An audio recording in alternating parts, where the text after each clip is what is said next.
All right, so we're here with the weekly news, and Liz, looks like you got the first one. Why don't you tell us about Python 2? All right, so January 1st, official support is ending for Python 2. So that's going to create some waves. A lot of people, a lot of companies are still on a version of Python 2. So what that really means for people is that all the security support, bug fixes, patches, that's ending. So they're going to be there. That's going to open up an attack surface for a lot of people. In fact, England's National Cybersecurity Center issued a warning about this because they know people are out there and they're not updated. And once those patches stop getting applied, that it's going to create some problems for folks. So one thing about this that's kind of interesting is that Python 3 is not backwards compatible for Python 2. So there's going to be a significant amount of tech debt out there that needs to get cleaned up. And I'm sure that there are some engineering managers who are gleefully looking for engines to do this automatically. The advice I would give there is write some tests. Make sure that you're writing tests so that everything is performing as it should. Well, am I supposed to really believe this? I mean, they said this about HTML4, and a lot of products, they keep trying to deprecate it like ifconfig, and nobody cares if you just keep using it anyway. I'm highly dubious that people want to put up with Python 3. I think people are still going to keep using Python 2 as long as they possibly can. And I mean, there are some improvements in 3. I still like to use Python 2 whenever I can for various reasons, mostly just because of existing libraries and code bases. But I think a lot of stuff's going to start breaking once they stop maintaining the bug fixes on that. And one of the things, it's not as widespread in Python as it is in JavaScript, but same principle applies. Once these libraries start getting deprecated for specific modules, that tends to break a whole lot of things too. So, I hope that we come up with a better system for this in the future, but as it is now, it's a little bit chaotic. This is like, I was a big proponent for IP version 6, and I watched this happen. If the community is not with them, they'll just open their own forks and maintain the libraries themselves. And I saw a page yesterday that said like 80% of the downloads are still for Python 2. So I think they're out of their mind, pretending. They are. Yeah. This is like, I think they need to wait another 5 or 10 years. I think they're going to discover that they can define any standard they want, but if nobody adopts it, it doesn't matter. Right. Yeah, this is like a new version of Windows. Yeah. Mm-hmm. Everybody's still on. There's a lot of XP machines still out there in use and production, and they're just going to keep using it because it works. And yeah, if they update, things break, or there are no updates, so good luck. And I mean, they actually, from what I read, they intentionally made it so that it would not be backwards compatible, which I think is kind of short-sighted. I get wanting to make improvements as you go along, and that's great, but it's kind of like what happened with Angular. Once Angular 1 came out, successive versions, Angular 2 and 3, were completely unrelated. Now they're up on a much later version of it, and it's just a mess in the ecosystem. And when you do that to your users, they tend to migrate away too, because as far as stability and maintainability goes, you want something that's going to have some longevity. So I think you're right in that there will be people who will put out patches and maintain this on their own, and it's going to become more of an open source support thing. Another thing I remember is everyone said when XP support ended, XP was all going to get hacked, and that totally did not happen. Well, it's interesting because Windows is backpedaling now, and they're saying that they're going to extend support for 7 for another year. So, things change. Yeah. Well, Irvin, what have you got? So the first one is this report that came out about banks. Now, they didn't say specifically what banks they looked at, although they did mention 3 countries where are the 3 banks that got the highest rating in their security test. But just to say, most banks are insecure. Yep. I believe it. But Yeah. yeah, us, it's like, yeah, what else is new? Well, I was But just the talking numbers are pretty sobering when you see them. Yeah. I was just talking last night with a student who is a compliance engineer at a large company, and it is just appalling what goes on. I think, any company that's been around for a while has a huge legacy code base written from a time when nobody cared about security at all. And I've heard from the insiders they've got hard-coded passwords, credentials leaking on GitHub, and it's just, it's very, very far from what we would now think of as best practices. Right. Supposedly, a lot of the U.S. banking industry is still running on systems that were created in the 70s, which is pretty disturbing when you think about it. Well, that has to be that way. You build infrastructure, you want to use it for a while. So I think a lot of what security people really do is trying to put some kind of defense on the outside to protect that stuff. That's all you can do. Yeah. Right. There's a company I met a while ago who did that exact thing that you just mentioned, Sam. For vending machines, they have basically a little firewall that you attach to its network, so that provides the defense. Since the device itself will have no defense whatsoever, they made a little box that you can remotely connect to and configure, and it's its own little firewall. Wow. And I think this is what you have to do. This is what I heard a lot about this at Black Hat and B-Sides. Security people have finally gotten over feeling special, and they realize they're just part of the business. And just like marketing and sales and research for new product features, we're just another service to the business. So you can't just expect them to do things that are too expensive or too impractical. You just have to be there to make it run a little better. Yeah. Well, I've got one here from ChickFilA that I thought was just amazing. And the thing that's amazing is they published a newspaper article just blithely explaining how the people at ChickFilA wondered, ChickFilA does not open on Sunday, I think because one of their founders is very religious, and they wondered where their customers go on another day. So a company just reported where all the customers go on another day without anyone asking, how is this possible? And it turns out that if you install an app, it has an option to just enable 24/7 location monitoring, and then it uploads your location every 30 seconds to a company that just sells it to anybody that wants to buy it for any kind of market research. So they just know where everybody is all the time. It's just mind-boggling, and they're so casual about it, they don't even bother to discuss how they got this data. So it's really sort of amazing.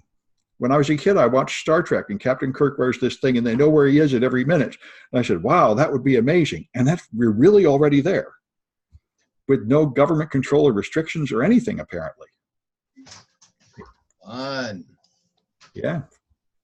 And I was actually just reading that there's a way that companies are abusing the permissions for this, so that even if you set your location access permissions to a certain configuration, like say for example you can only use it while you're using the specific app, there's actually another setting that you can configure, and oftentimes developers don't make this visible on the UI, and basically it just, no matter how you configure your permissions for tracking during app use, the other setting is for it activates the tracking when you first use the app. And there's really no way to be aware of this or disable this with the way that the applications are written. So that's pretty sneaky. Yeah. So a lot of these apps are doing that. Just another reminder to be careful of what you install on your device. Yeah. Yep. I see you got one about this Black Hat company. Yes. So I've been kind of following the story. In fact, before we went to Black Hat, I had gotten solicitation to go to this talk and this party about this company that's releasing this crypto product called Time AI, and it just, all of the hype surrounding it sounded really strange. And I started asking people. In fact, you're one of the people I asked, Sam. I said, what's quasi-prime numbers? What is that? I've never heard of it. I remember you asked me, and I didn't know the context. I asked people with I asked someone with a PhD in math about this. They'd never heard of it. And I'm thinking, wow, this sounds a little strange. Well, once they gave their presentation at Black Hat, there was an outcry, and there were a bunch of people there that realized that they were completely full of it. And one of the people that spoke out during their talk was Dan Guido, who runs Trail of Bits. He's run cryptography teams before, so it stood right out to him that this was a bunch of bulls. So, he questioned about it, and he said, this isn't right. You're here just duping people. Essentially, you're using the Black Hat name to lend yourselves credibility to try and trick people out of money. And, they were really upset about this. But it turned out they were full of crap. Black Hat pulled the videos from online, which is pretty telling. Excuse me. And the only way that this company had gotten the platform to present their crypto snake oil was through paying $100,000 to be a Black Hat sponsor, so a gold level sponsor, they call it. And now this company is mad because they got heckled by hackers at Black Hat. Imagine that. Good thing they didn't try to present at DEF CON. And so now they're trying to sue Black Hat, but I think they're going to be out of luck because reading the contract,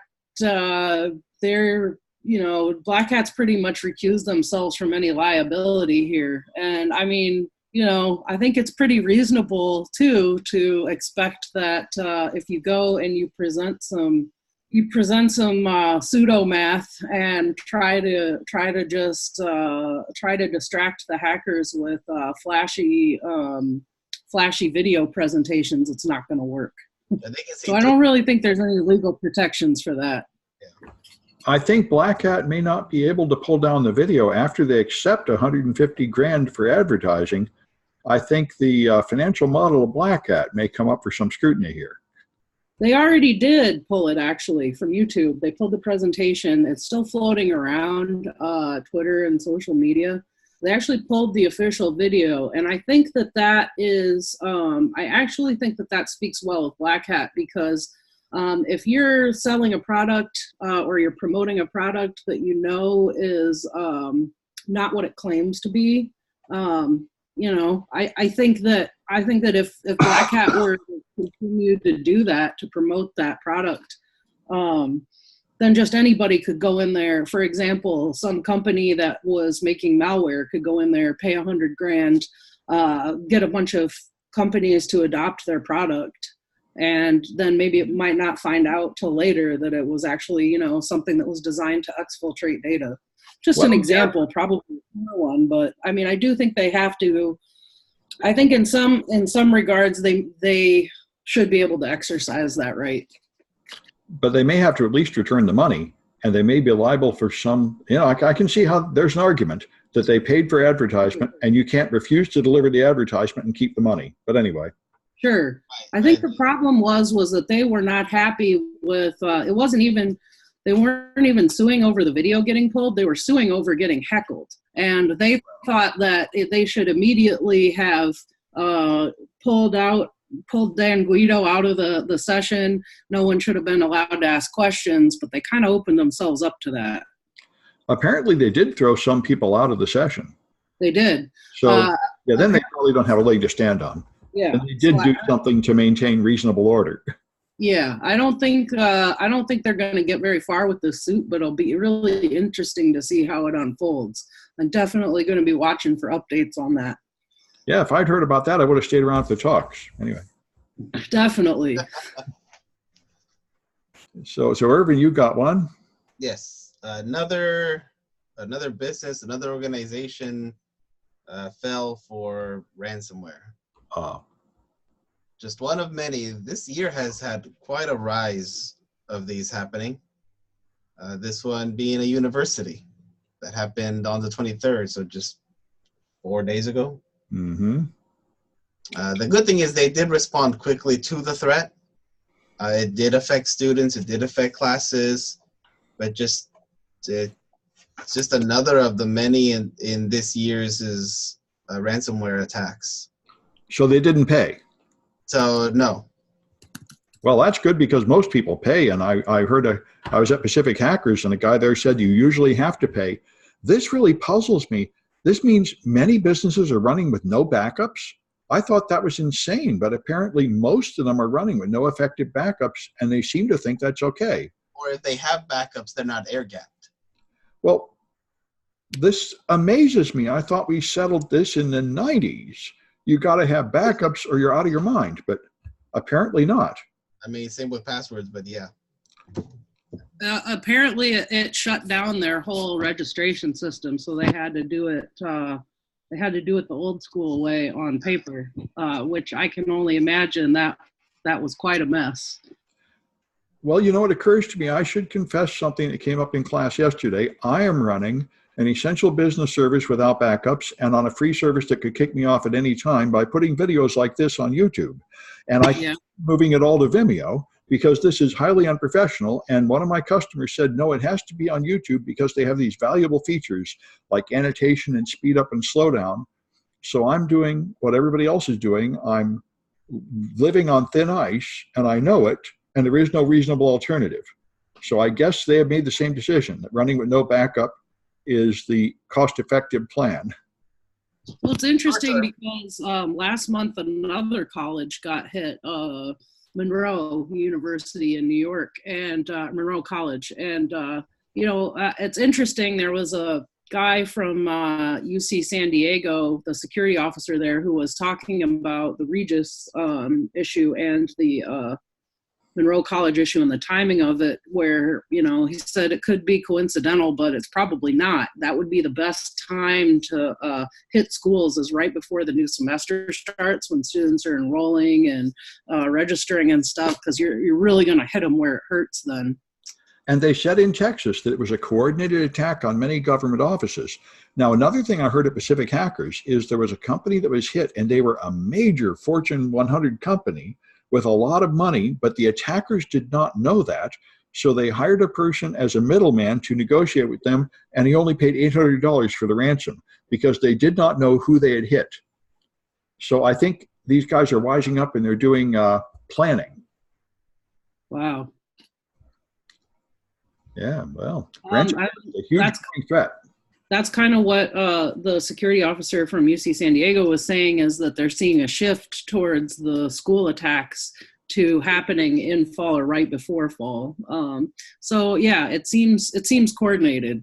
And I wonder, I didn't find out what the outcome on the Monroe College one, whether they paid or not, but I know a lot of schools do end up paying, and I'm sure that the fallout from the Regis University, even though they didn't pay, I'm sure that fallout's going to last for a while.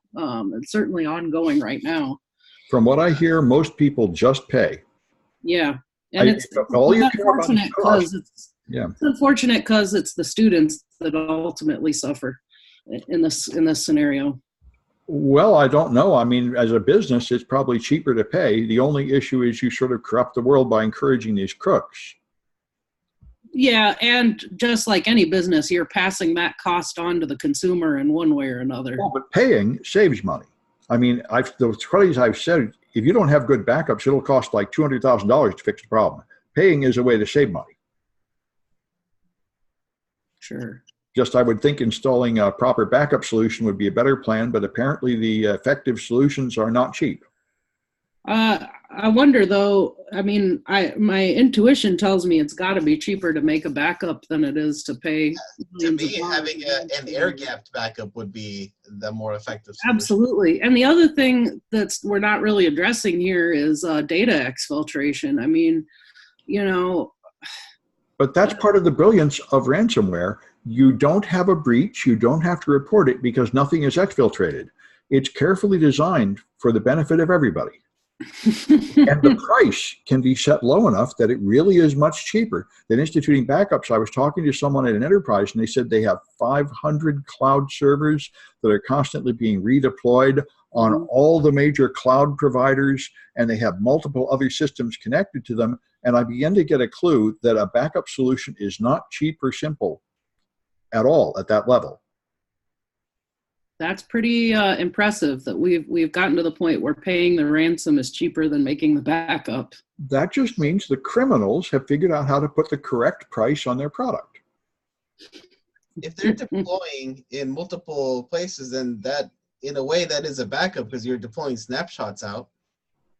Right. If a VM stops working fine, just redeploy, destroy that VM, create a new one, get it back online, and life is good. Yeah, but the question for backup is how soon could you really restore the functions so you can use them again? And that is going to be a question not only of whether you have a copy of all the data, but whether you have automated the process of rebuilding all this stuff. And as far as I can tell, most people, like me, have sprawled across cloud services and they haven't kept good track of it all, and they really wouldn't be able to rebuild all that. For shame. But that's what happens. Yeah. I'm doing the same thing. I'm moving fast and making anything work and not worrying about tomorrow. But you also kind of put yourself in the position of, having to trust the schoolyard bully because, who's to say that, there have been certain scenarios in the past. I believe San Francisco's municipal transit was hit by this at one point where the attackers will demand ransom, then you pay, and they say, okay, well, we want more money now on top of what you've already given us. So, I mean, these people aren't exactly known for their ethics. So at some point it becomes a real gamble whether it's going to be cheaper or not. Right. That's true, but I can see how one could easily argue that rather than trying to make backups for all your sprawling stuff, it would just be better to deploy better endpoint defenses to block it there. True. Very true. True. Multi-layer approach. Yeah. Well, anyway, that's a big issue. Let's see, I've got one. Oh, CDA 230. This one there's a whole podcast about this, which is very interesting. This is the law that they say created the internet.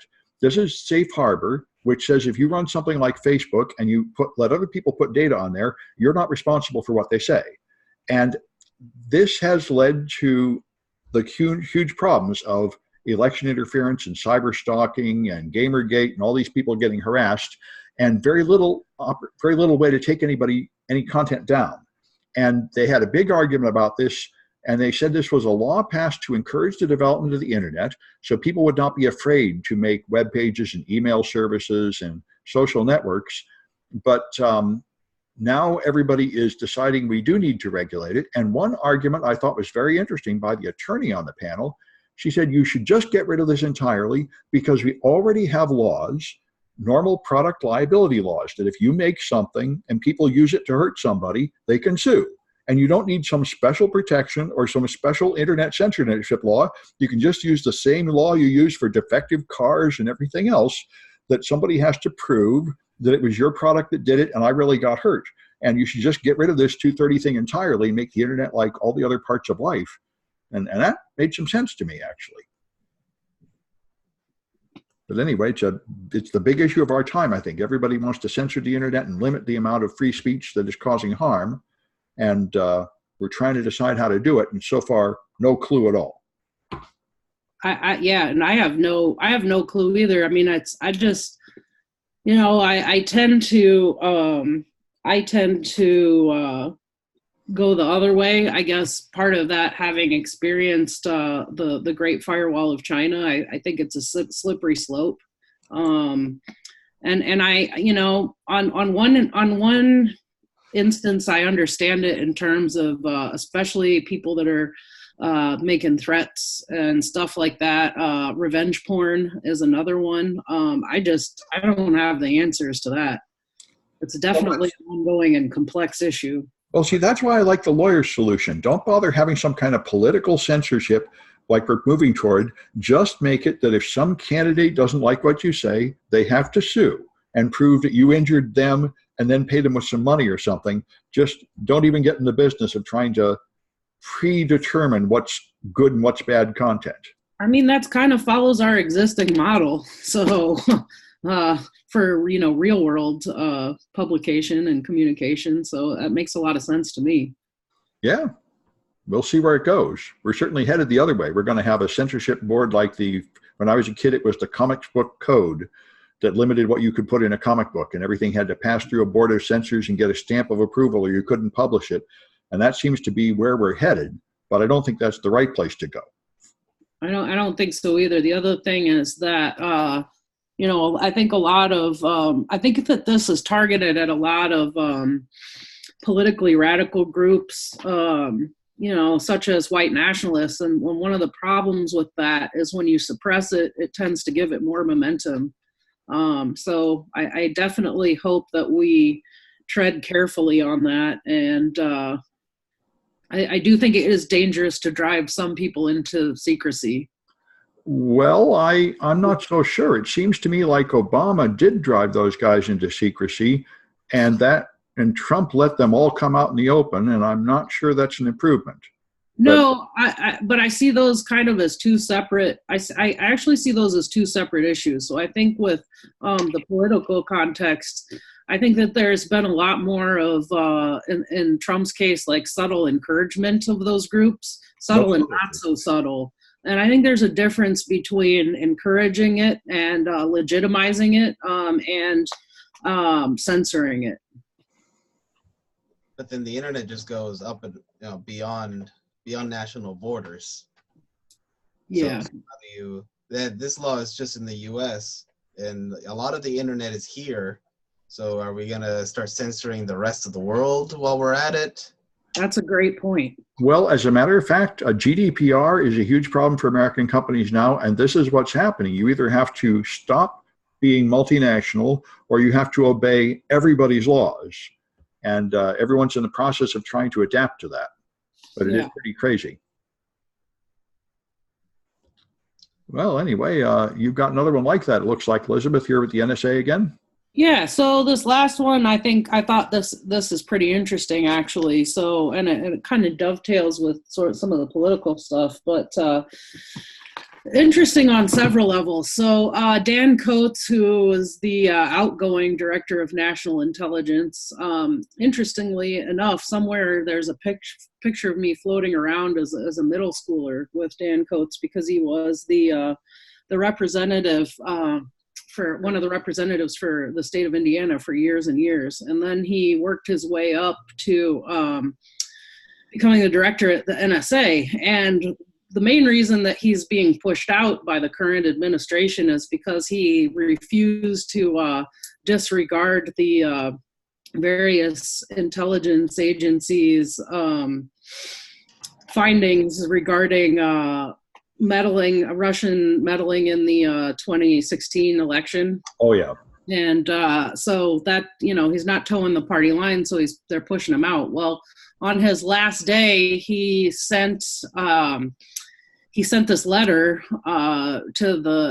that basically advocated for restoration of the phone surveillance program that Snowden blew the whistle on.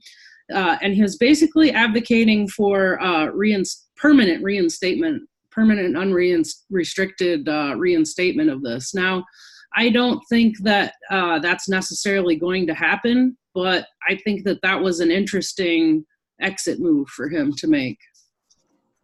I wonder why. He thinks we really need it to stop terrorists, or what? I think that could be some of it. There's been some speculation in that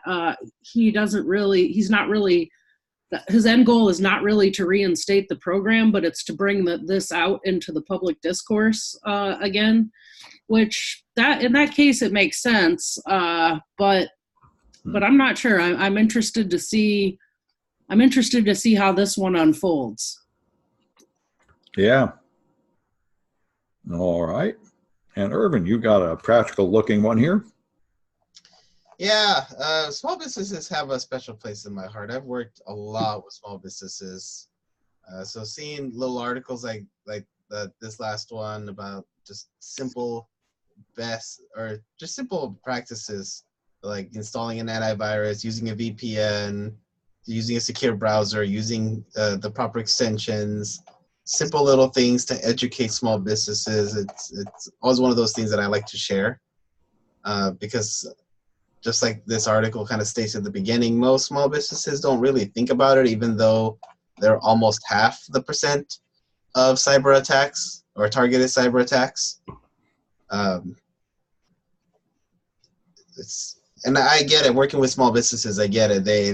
They're just there to do that one thing, that one little vision that they have, and cybersecurity isn't necessarily a thing on their minds, even though they're locking their doors when they leave their office and they're shutting down or closing the windows. It's kind of one of those. Just add that to your list of security stuff. Yeah, and I think that's really good because the effects can be a lot more devastating for a small business than a massive corporation because they just don't have the resources to offset recovery like the big ones. If they get hit by ransomware, they're done. Exactly. Yeah. They're done. Whereas Fortune 100 can get away with it. Yeah, they'll pass the price on to the consumer, but they'll be able to survive. A small business won't. Yeah. Well, it's good to give them the chips. And this last one, wait, yeah, it is me. Okay, this last one just amazes me. I heard of parallel construction years ago where the NSA has evidence they find that is not admissible in court, and they just lie to the judge and the jurors and pretend they found the evidence another way, and somehow that is admissible in court. But here's another one in the same vein. They had a guy with tattoos, and the actual witness saw him when he was wearing a mask, so they modified the image to one without the tattoos and then put that in a lineup and said they picked him out of a lineup when they looked at an altered picture. And apparently they have been doing this for years and never bothered telling anybody, not the judge, not the opposing counsel, not anybody, that the photographs have been modified. And this is just amazing. And it's like so many other things that have been brought up by the Black Lives Matter movement. It's just appalling, the injustice of our criminal system, where just ridiculous things are going on that will obviously increase the chance of jailing an innocent person, and they're casually doing this with no apparent, nobody finding out and nobody stopping them. It makes you wonder too, one of my first thoughts was, okay, well, if they saw him with a mask, why didn't they just Photoshop a mask onto him and all the other mug shots? But apparently they've been in the process of cleaning up pictures for years to make them look more like they should. And then, I saw this myself years ago before Black Lives Matter. There was a movement called Cop Watch in Berkeley, and I spent a day following the police around, and I watched them just see a victim who had a handbag stolen from a black kid on a skateboard, and they just went and grabbed the first black guy they saw, who was a 40-year-old guy out on a date all dressed up, and they were in the process of arresting him when the radio said, "Oh, we caught somebody else," and they let him go. It was extremely clear that they couldn't care less whether they got the right person. They just wanted to have somebody so they could check a box and say, "We caught somebody today," and it meant nothing to them. They're jailing the wrong person. And doesn't it make you wonder too? In the past, there's been a lot of issues with regard to fabricated evidence that's been tampered with. Yeah. One of my first thoughts with this was concerning deepfakes.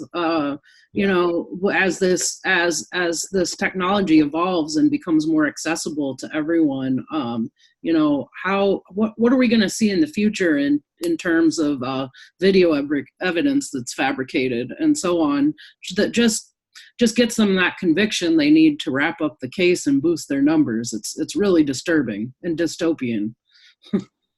It's a huge issue in both law enforcement and at companies that you have technical wizards that can do things that are not understood by the upper management. And you can use it to trick the upper management, in addition to the more common complaint I hear from the techies that they have a legitimate complaint and upper management can't understand it. Right. Yeah, but this is a whole, one thing is an upper management not understanding what's going on. This racial profiling and adjusting, that's a whole nother, that's just wrong. Like, why hasn't anyone said anything? Why haven't any of the police officers involved said something? That's And they're totally blasé about it. They're like, oh, this is standard operating in the article. They were saying, oh, this is pretty standard. We just do this all the time. There's no problem with it. That's what's there's a problem. Yeah. It's acceptable protocol. Yeah, that is very upsetting. Well, and I think now it's coming out. This is why, I've said from a viewpoint of actually the most good for the most people, I think the most important political movements now are Me Too and Black Lives Matter, because there are enormous portions of the population that are getting affected. And I often have debates with students about this, because issues like terrorism and gun control, I would say, are of no importance at all, because they're not even in the top 100 causes of death. And they are, you could just totally ignore them completely and everything would be fine. There are huge population groups that are just being abused routinely, and you'll get a lot more good by putting effort there, if what you care about is the greatest good for the greatest number. But for emotional reasons, we care about things like school shootings because it makes us feel like it changes our image of what we are as a culture. But from a logical point of view, counting the number of people directly affected, it wouldn't justify any laws or policy debates or any of these efforts people are putting into it. I think it's partly an emotional response, because people just really can't conceive of anything so horrific. So that's what grabs the focus. But the other stuff is more like death by 1,000 cuts. So it happens and it affects a far greater number of people and may have a far greater widespread and reaching devastation. But it's not as sensational and abrupt, so it stays out of the discourse a lot of the time. Yeah, I'm thinking about the frog in boiling water. I mean, we're just used to women being harassed every day on the job and black people being unjustly arrested all the time, so that doesn't matter. And we'll focus on this one shooting where a few people got killed, as if that's the biggest problem to worry about. Right. Yeah. That there's a whole population being affected by it, but that just happens all the time. So, yeah, that's very upsetting. There's a psychological issue there. Well, anyway, maybe that's enough. Do you guys have any closing remarks? School just started for Cabrillo, so What's we're that? underway. Oh yeah, the term just started. That's right. Yeah, just started up here too. Yeah, so we're so my team is building that college competition, community college competition. Oh, Awesome. good. So there'll be an email out to all the participating schools. That was a lot of fun last year. Our students really enjoyed it. And he's made a new one. Yeah. Oh, cool. I made one specifically for community colleges, and we're doing 2 regional games, Bug Bounty and a Disaster. Oh, wow. Oh. Yeah. Well, we should find out more about that. How does the Bug Bounty one go? So the Bug Bounty one will be an introduction to them. And so a lot of our coders are making different projects for the competitors to go through. The idea is to get them introduced to bug bounties without just actually going to a Hacker 101 or a bug crowd right off the bat. So they're making deliberately vulnerable apps? Yes. Oh, that's a really good idea. So they will train on stuff that's already out there, like Hacker 101, CTF, but then we'll give them stuff that students are making that are purposefully vulnerable. We should get involved in that. That's really good. And what's the other one? And the other one, what I'm calling Disaster, is teams will get their infrastructure, they'll get settled, they'll do whatever they need to do to basically be the network and systems admin.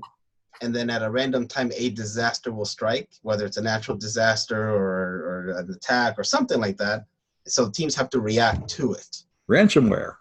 It could be ransomware. It could be an earthquake or a tsunami. Who knows? A meteor came down. Yeah. Well, that sounds great. Cool. I need to put you in touch with a couple of my students in touch with you. On Saturday, we meet up and they were talking about developing a